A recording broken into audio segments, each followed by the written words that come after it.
Hey, so today what we're going to do, quick intro, but what we're moving into is going to be triggers and behaviors attached to those triggers and a few different ways of setting them up and using them.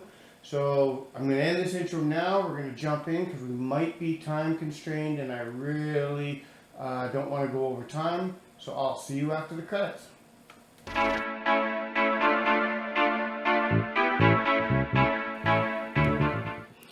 Okay, so we're in the engine, and I've got some stuff set up that I did the other day. I pre-recorded this, but then I went and I wasn't happy with the results. There were some things I didn't know how to do. So today I've got those figured out. And so what I'm going to do is I'm going to quickly show you a few things about the behaviors and the triggers.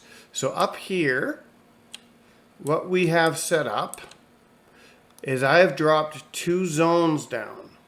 And zones are over here on the left, the little 4-point. That's a trigger zone. But what I had originally done was I set these two up and then I attached the teleport behavior to them. And what happened was I was going in this loop between them. And you can't set a timer before it interacts again, which, by the way, developers, if you're listening, would be a great feature. If you had an option to have a slide timer or something before the trigger event can be triggered again, that would be nice. It would also be, as I'll go into later and show you something later, it would also be nice if it was set up for like if you had like a ferry system or a train system.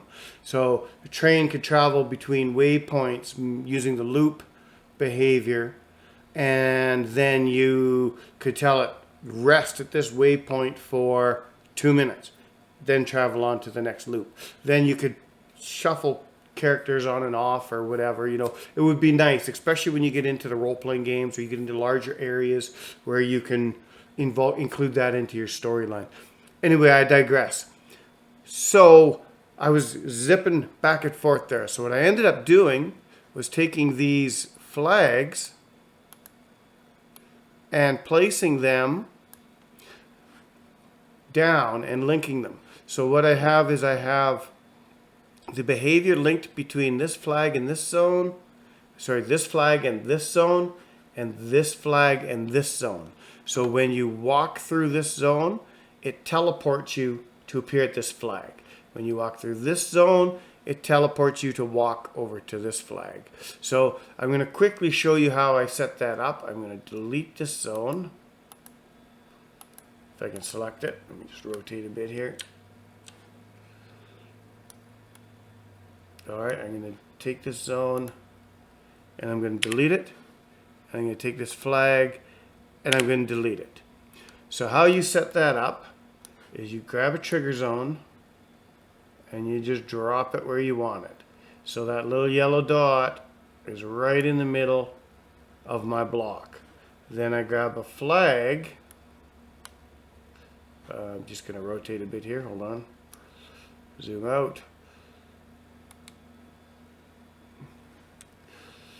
Got myself all discombobulated. I know you're supposed to use the top-down camera view for this.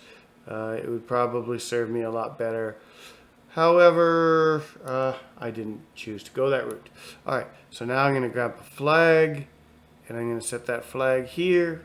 Bang. So now you come up here to the first-person shooter icon. So remember, all your behaviors are along the top. So your first-person shooter, your puzzle, and your RPG. And basically that's where you assign your logic and your behaviors to your products. So, or to your zones, flags, triggers, whatever. So now what I do is I toggle that on, and then I could drag from this zone over here to this flag. All right, and now I go into here to behavior on the right hand side, and I have no logic set up. So if I click on that no sign,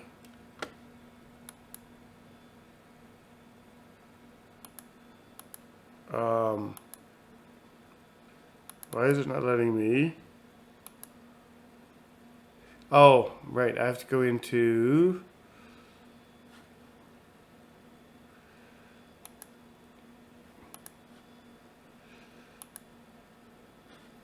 the zone. Select, come on, select my zone.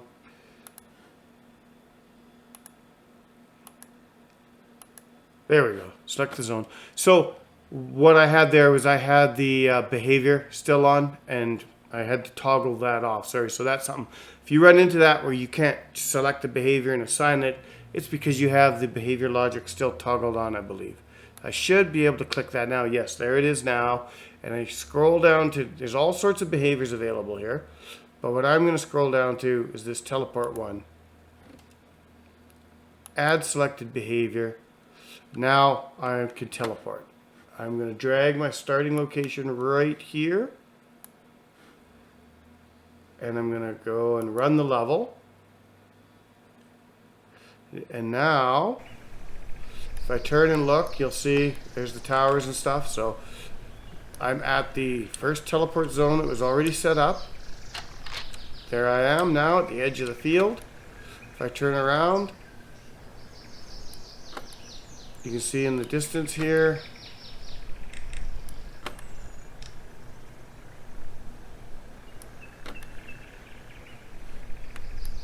where is my, oh, I'm blocking them with the girder. So if I walk over this way, there you go. You see in the distance the tank.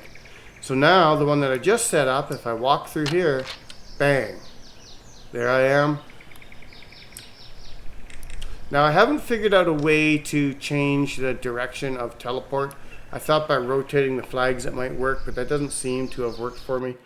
That being said, I'll continue to play around with that and see what's what. There might be a way to tell it to point in a certain direction.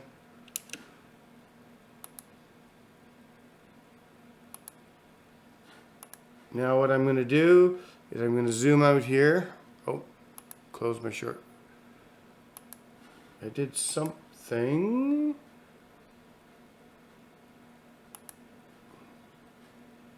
Oh, I don't know what I did. I deselected. I hit the space bar and I accidentally deselected. All right, so what I'm going to do now is, I don't want that object. I'm going to come over here and show you the next thing that I set up. So what I've done here is I have set up a trigger zone. And I'm just going to put this here so I know where I'm at. Drag my starting location in to be right here. Rotate it around. You can rotate your starting location. All right, so there, I've rotated around. And so what I've done is I've set up this trigger zone. And I've placed a zombie here. Now, it took me a little bit. This is where I messed up in the last video and I couldn't figure out what I was doing. But I had to install or turn on in the settings, edit, settings, developer mode. I had to turn on my developer mode options before I could go into the zombie and do what I needed to do. So I'm going to show you what this does. Basically, I hit this zone and then this zombie will be spawned. And remember, you can connect up to 10 different actions per behavior node. So just going to run this. Okay, so you see there's nothing there. So the other thing that happens is when I trigger that zone, text comes on at the bottom of the screen saying I'm about to leave Shantytown. I'll just edge towards it. Now looking directly towards the tree in the center of the screen, that's where you'll see the zombie appear when I hit the zone trigger. There. So it says leaving Shantytown and the zombie appeared. Now of course you could place those in other locations.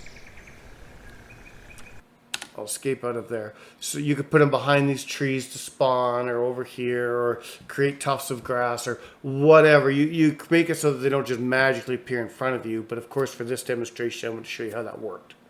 Where you would use this is when you have a bunch of monsters that are going to spawn on screen in the game, And you do not want to have those all rendered on screen when you're not there, like the GPU working hard. And for most engines, I know it works this way, and I'm assuming it works this way for this one. If they're not on screen, the GPU and stuff isn't working. Even though it shows it in the editor, that's for tracking in the editor and is not for rendering in-game. So when it gets spawned in-game, then it gets rendered in-game. So it can save you a huge amount of polygons and collision detection meshes to be on screen all at once. Now, how I set that up was in the zombie. So if I go into this trigger, you can see I connected. I dragged over and I connected to the zombie. But then in the zombie, with the zombie connected here, if you look down here in developer settings, it's pretty simple. There's this here, spawn at start. And so what that does is that will make the creature I've placed on the ground spawn at start. But because we have this logic here, we don't actually use that. So we just have this behavior attached zombie attack, creatures placed in the ground. It's linked to this trigger, so only when this trigger happens does the zombie's action spawn. So that is a very, very useful tool with the triggers. Now there are a lot of other triggers you can put in. Like a really simple one would be, and this is covered in the main tutorial, so I really haven't gone over it, but we're just going to go game elements here. I'm going to grab a white light.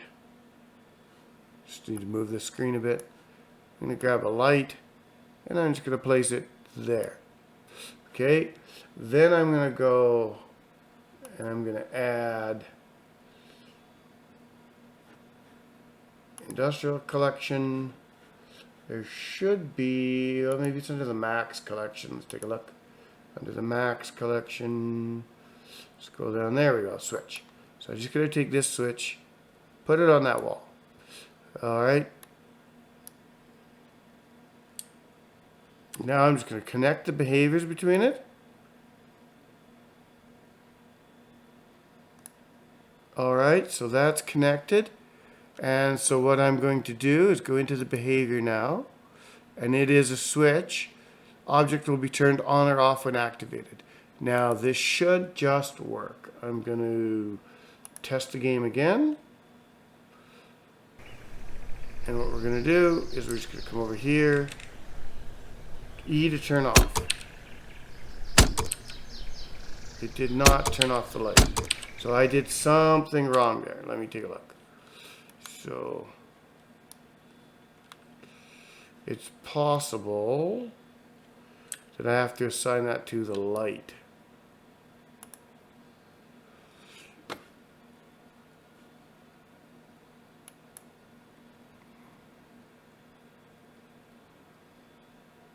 No, I think that, let's just see.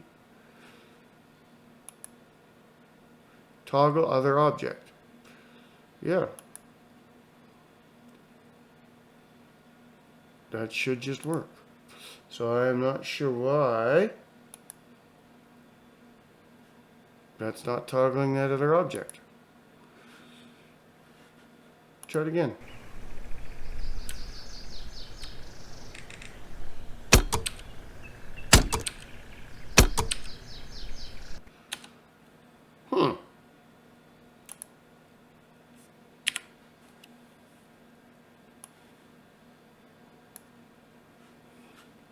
Set that logic up again. There we go. Set the behavior, toggle other object. Behavior should be, object will be toggled on or off, switch on. To turn on, to turn off. That should just work. Let's try it again.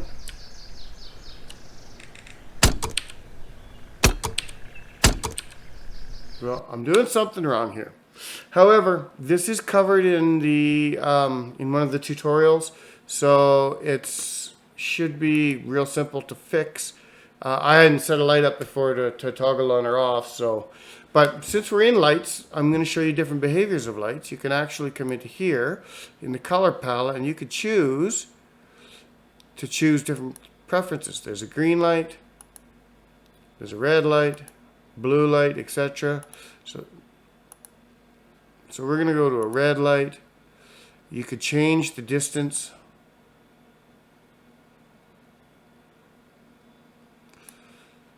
Cast shadows. Oh, here. This is probably where it is. Light stays on all the time. That's the behavior. We're going to actually make it switchable, and that's probably all we need to do.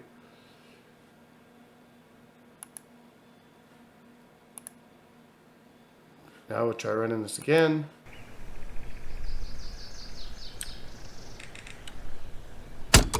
There we go. That's all it was. I had to change. So you had to set the connection behavior, but then you also had to set the actual behavior on the light as well. So it's a good thing we went in here to look. You can also make these pulsing lights. There's all sorts of things you can do with them. You can make them pulse. You can change them into strobe effect, flicker. There's all sorts of things you can do. So I'm not really going to get into that. Let's just take a quick look at the developer settings. Is there anything special here for it?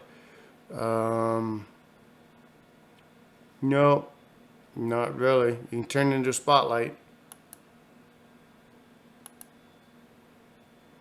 Let's try that. Don't know what that does, but I don't think it really changed too much. Anyway, so that's very common, and you could do the same thing for doors. You'll be using that exact same behavior to open and close doors. But then you can also use keys. So if you add an object, and you can add these keys, and they have similar behavior where you can't get at certain things or open certain doors or whatever unless you have the matching key for it. So those, I can see those really getting expanded into puzzle games. I can see these switches and things being expanded into puzzle games. I believe a few of the demos already have quite a bit of that built in. So there's a lot of that happening. So now there is something else that I wanted to show you that I'm not super happy with because of the way it works, but I'm going to go to overhead camera view, and what I'm going to do is I'm going to put one of these down here, and I'm going to put a flag here. No, actually I don't need a flag here. I need a zone here. I'm going to put that zone down here. Then I'm going to go somewhere way over here. Let's say way over to the Jersey Shore. We're going to add another one of these just so we have a reference. Rotate it. And then we're going to scale that guy up a bit just so we can see it from the shore. And where is my size here? Let's go scale multiplier. There we go. Then I'm going to take a flag and put that flag on top of it. Bang. Alright, so now what I want to do is zoom right out so you could see how far apart those are. Right? Well, I want to try, I'm going to toggle on. Say I want to build a teleport zone from here to here. That's not like that far away. That's like half a kilometer or something. And you think when you're getting big maps, like a 5-kilometer map, and what if you want to teleport between the 4 corners or do some sort of castling thing like a giant chessboard or whatever the thing is. You want to set up behaviors from one place to another place. What I have found is it's very hard to take that. See, now I've grabbed the object. I want to be able to grab, and see that zooms me in when I use this camera view, which is the recommended method. They recommend in a couple of the videos I've seen before to use that methodology. But all I want to do is drag a connecting behavior point from here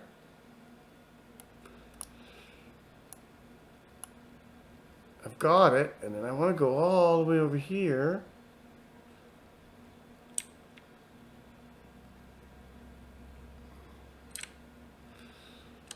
And I can't get anywhere near it. In fact, I've lost it now. And you can't right click and rotate to the same degree while you're holding something. And what I found is that it actually gets very frustrating because that logic core that I want to grab,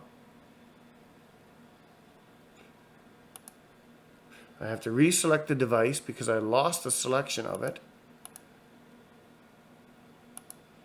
And my zone looks like it's actually, there it is. Okay, grab the blue box. Nope, yeah, let's just move you back. Grab the blue box. Grab the blue box.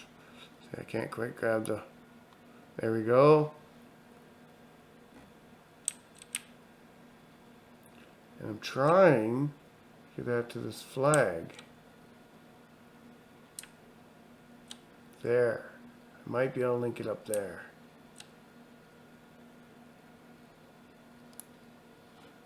It looks like that one worked. But now you can see how difficult that was for me to link that up. So what I would suggest for the developers is if they could make those link zones when in this mode, the blue highlighted or little blue balls, maybe scale as you zoom out so that it's easier to make that connection. So I don't know if it's on your screen, maybe it just, you know, gets as you zoom out, that little link gets bigger, the little flag logic or whatever it is. And then from there, you could see it much easier as you zoom out and get way more overhead, because it's so hard, darn near impossible when you get over a kilometer to link those up. Like this was, you could see how hard this was. So anyway, that's the one thing I wanted to show that was a pain. In fact, that actually linked up the concrete enclosure, not the teleport zone. So it must have shifted on me.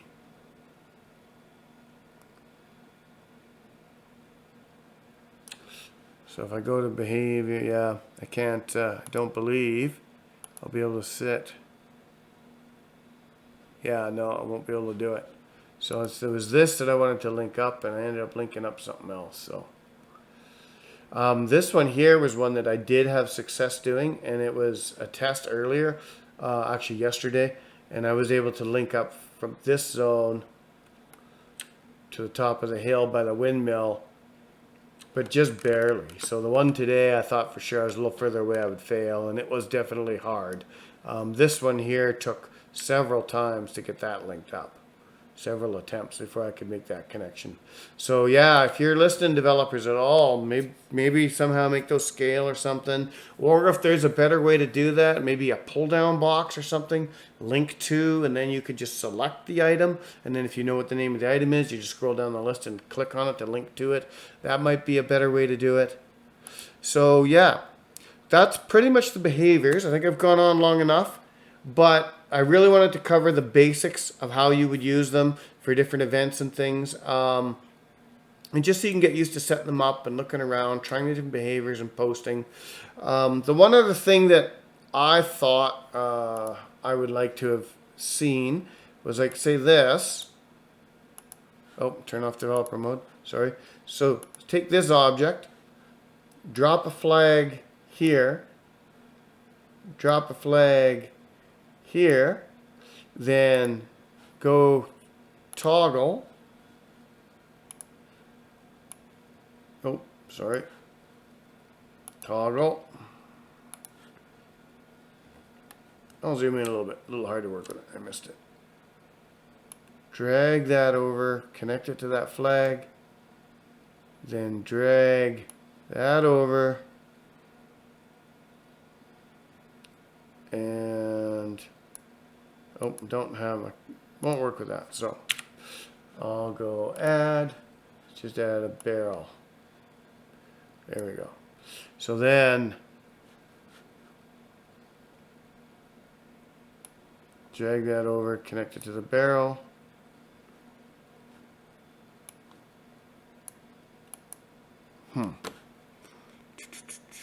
Behavior.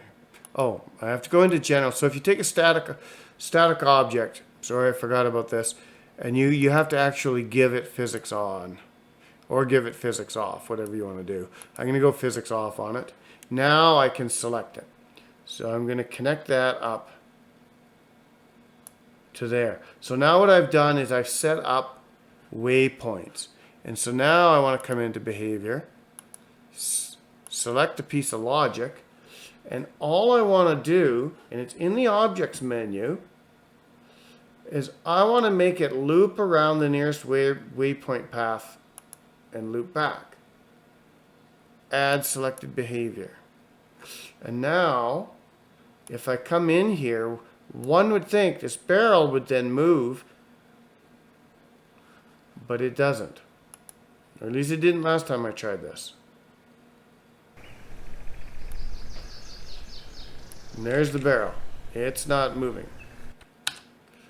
So, I also thought it might be to do with physics and turning on and off friction, and like I've turned the weight down to nothing, and I've turned the friction down to nothing.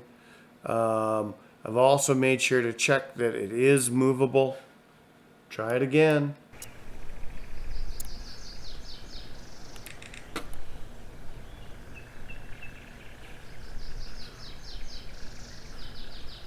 Nothing.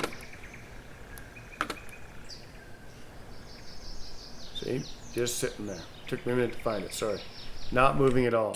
However, if I nuke that barrel and I add, if I go in here and I add any critter, let's put him in. Bang. Okay, then I toggle this on and I connect him up. Let me just zoom in.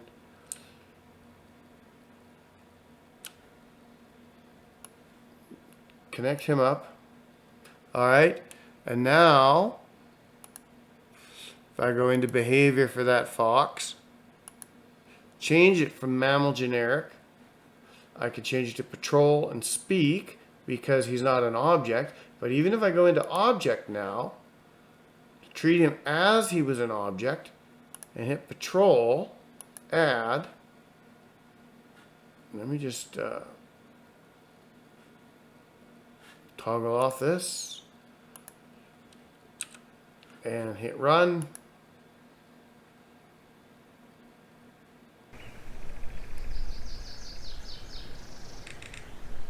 Oh, he's not moving now. So I probably have to change that behavior. So I had tried the patrol. Oh, I don't want patrol and speak. I want just patrol. So that had worked for a behavior character before.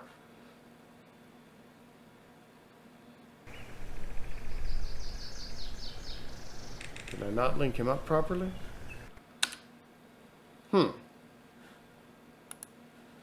Now he is linked up to the patrol points. Reverse at end. I'm not exactly sure why he isn't working. He's supposed to. I did this with a crow earlier and it worked perfectly fine. So, something in developer settings I'm missing perhaps? Oh, is movable. That might be the setting. No. There we go. Let's try that.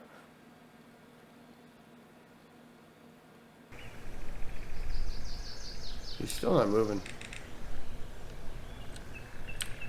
Huh. Well, I'm not sure what I did differently this time. I am just learning this, and it is early access. Maybe it's a glitch or something. I'm going to delete him. I'm going to add a crow.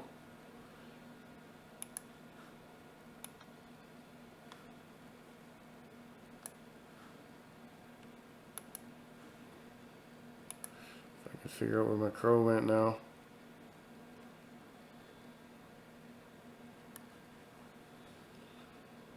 Great.